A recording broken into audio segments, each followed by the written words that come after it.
Assalamualaikum teman-teman, apa kabar? Ketemu lagi dengan saya Busri. Semoga kalian selalu sehat walafiat, selalu dalam lindungan Allah, selalu diberikan keberkahan, kemudahan, keselamatan, serta keberhasilan dalam segala hal. Teman-teman, terima kasih banyak ya atas semua dukungannya yang telah diberikan kepada saya. Untuk yang sudah mensubscribe, menge-share video-video saya, terima kasih. Tidak bisa saya sebutkan satu persatu. Semoga kalian selalu dalam keadaan sehat walafiat, amin. Teman-teman, masih dalam hal yang sama ya, mistis. Kali ini saya akan menceritakan kejadian di salah satu gunung. Kemarin ini ada salah satu teman yang bercerita bahwasanya setelah dia mendaki dari Gunung Lawu, teman-teman, setelah mendaki dari Gunung Lawu ini dia mengalami sakit perut dan kram perut. Terus saya tanya, sampean mendaki Gunung Lawu itu ngapain aja? Terus dia berkata bahwasanya, oh saya nggak ngapa-ngapain kok Bu. Cuman setelah itu kok saya ini merasakan sakit perut itu sampai sekarang, teman-teman. Jadi perutnya tuh terkadang itu kram gitu loh. Nah, saya suruh dia kirimkan foto ke saya ya. Saya suruh dia, ini masnya ini rumahnya di daerah Cikarang. Jadi dia DM saya, terus saya bilang coba mas kirimkan fotonya, mudah-mudahan saya bisa membantu. Nah, pada akhirnya setelah saya lihat fotonya, teman-teman,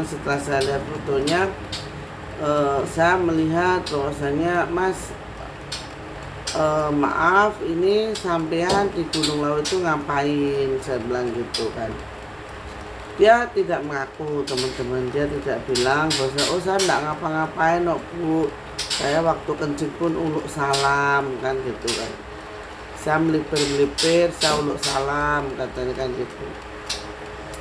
Nah, terus saya sudah tahu nih inti masalahnya, ini sudah tahu bahwasanya ya dari permasalahannya tadi, dia yang melipir mau pipis ini tadi, jadinya dia ada salah satu kayak pohon itu kayak apa ya teman-teman, pohon setinggi kalau di Lawu kan banyak ya, itu patah. Nah, jangan disangka kalau di Gunung Lawu ini, teman-teman,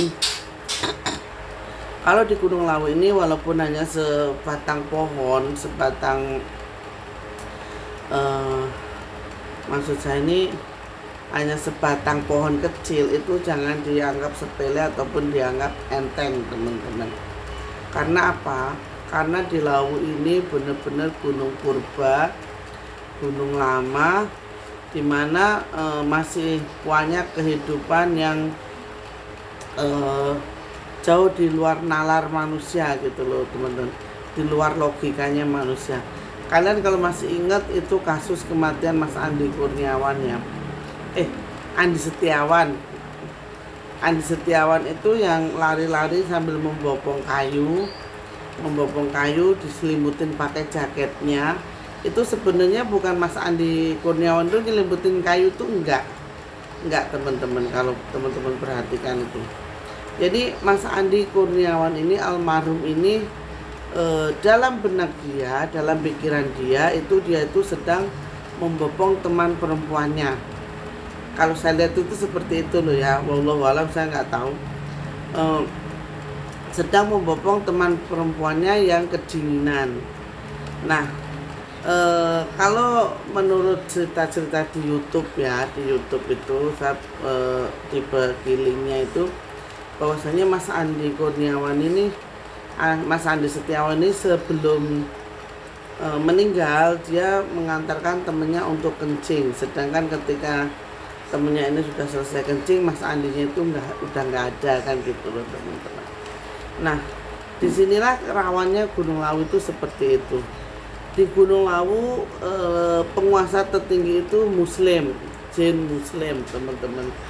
muslim, ngajinya bahkan lebih pintar dari saya, ilmu agama ketauhidannya lebih mumpuni dari saya. Tapi ada beberapa hal di Gunung Lawu ini teman-teman yang seperti ya, kalau wilayah itu kayak ada bagian-bagian tertentunya itu yang sebenarnya nakal itu kayak anak buahnya gitu loh teman-teman, bukan Sunan Lawu, yang Lawu Kanjeng Lawu itu bukan. Jadi kayak krocok-krocoknya gitu loh teman-teman. Terus pasti ada yang bilang begini, kok kalau begitu Sunan Lawu ini kok tidak membantu orang yang disesatkan kan gitu. Kembali lagi bahwasanya semua ini sebab hukum akibat teman-teman. Kita pernah berbuat apa di situ, ya itu hukuman yang akan kita terima gitu loh. Hukuman yang akan kita terima itu seperti itu. Jadi bukan yang Lawunya nggak mau membantu, tidak. Karena Pak Yang Lawu ini punya dua pengawal sejati, dua pengawal yang akan selalu menyelamatkan orang-orang yang tidak memiliki kesalahan, akan tetapi akan disesatkan. Ini akan dibantu, yaitu Kiai Tunggul Wulung sama Kiai Singolawu. Nah itu, jadi dua orang ini yang akan selalu membantu para pendaki yang akan disesatkan oleh keturunan setan ini tadi. Nah, saya tidak tahu apa yang sebenarnya dilakukan Mas Andi sama mbaknya ini, karena saya melihat itu yang dibopong itu dalam pikiran benak Mas Andi itu, Mas almarhum ini adalah bukan kayu, tapi perempuan tadi sedang menggigil kedinginan. Dia ingin menyelamatkan, dia ingin membawa si perempuan ini tadi ke tempatnya Mbok Yem untuk diselamatkan. Sebenarnya kalau ditanya seperti itu pun saya yakin Mbok Yemnya juga pasti akan tahu siapa dan apa yang terjadi di Lawu ini, karena saya yakin Mbok Yem bukanlah orang sembarangan. Pasti Mbok Yem juga dijaga oleh penunggu-penunggu Lawu yang mumpuni kan gitu loh teman-teman. Jadi apa yang disampaikan Mbok Yem ke pendaki itu percaya saja, karena Mbok Yem pasti sudah tahu apa yang harus dilakukan itu pasti sudah tahu. Bahkan seperti kasus Mas Alfi Kurniawan itu, Mbok Yem juga pernah berkata, ini dari cerita ibunya Mas Alfi, bahwasanya Mbok Yem itu juga berkata, anakmu ini loh, bahwasanya Mas Alfi Kurniawan itu masih hidup dan pasti suatu saat akan dikembalikan, seperti itu. Terus setelah itu teman-teman kembali lagi ke temasnya yang di Cikarang ini tadi. Terus saya bilang gini, Mas, sampai percaya goib enggak? Karena apa teman-teman, kalau saya mengobati seseorang itu, kalau yang bersangkutan ini tidak mempercayai tentang hal goib, saya tidak akan mampu untuk membuka tabir goibnya ini teman-teman. Karena apa? Bukan apa-apa, karena gini, kalau seseorang tidak mempercayai tentang goib ini tadi, ya percuma, kita mau ngapa-ngapain juga percuma teman-teman. Nah pada akhirnya saya yakinkan masnya ini bahwasanya masnya percaya dengan yang goib. Nah setelah semalam saya baca doa-doa, saya minta petunjuk dari Yang Lawu bahwasanya benar masnya ini pernah dan tidak sengaja. Sebenarnya sih bukan ketidaksengajaan, ini masnya ini sengaja dipatahkan, mengambil beberapa daun, ya maaf untuk ya ngelap itu tadi loh teman-teman. Jadinya seperti itu. Nah terus makanya segala sesuatu di laut itu jangan sampai merusak ataupun memindahkan barang pada posisi semula teman-teman. Jangan sampai itu saya mati-mati, jangan sampai, karena di laut itu sekecil apapun itu barangnya itu bernyawa. Nah setelah itu saya mohon petunjuk nih sama Eyang, ini harus gimana ya kan gitu. Akhirnya Eyang berkata begini, Eyang itu berkata begini teman-teman, sing sapa nandur kudune ngunduh kan gitu. Ya memang benar, siapa yang nanam pasti dia akan menuai. Tetapi kan setidaknya seandainya dia akan menuai hal buruk, bisa diupayakan untuk kebaikan, karena si masnya ini tulang punggungnya keluarga. Saya bilang gini, bisa enggak misalnya dimintakan maaf, saya yang jaminannya, kan seperti itu. Saya bilang sama yang lain. Pada akhirnya Eyang berkata,